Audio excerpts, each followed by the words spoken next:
Sometimes when you're writing a loop, you need a way to shortcut the loop or to break out of a loop, and Python has controls for this.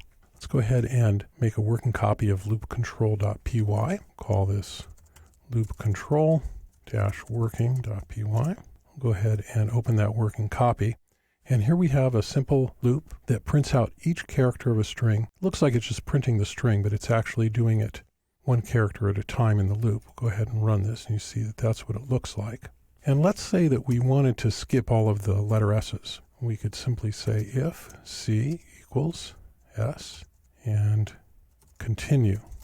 And what continue does is it shortcuts the loop. It just goes back to the beginning and gets the next iteration without doing whatever comes after it. If we save this and run, we see that we skip all the S's. On the other hand, maybe we want to end at the first S. Maybe we're just looking for the first S.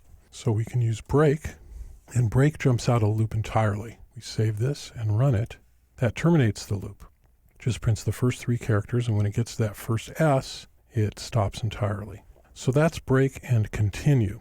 Finally, there's one more control in Python. It's called else, and it works just like else does in an if statement.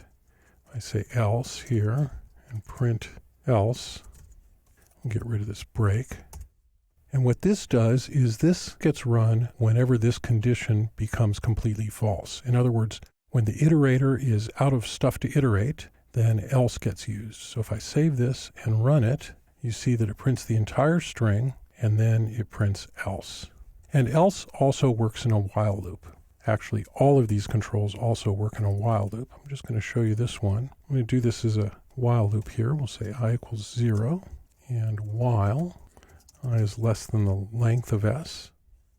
We don't have the C here anymore. We can say S sub I, and then we'll need to increment. All right, here we go. So let's save this and run it, and we see that does exactly the same thing. So when this condition becomes false, in other words, when we've incremented past the end of the string, then else gets used, and it prints the else down there. So that's break and continue and else, and these are controls that will break entirely out of a loop, will shortcut a loop with continue, or else is used when the condition becomes completely false, or if it's never true in the first place. So that's break, continue, and else.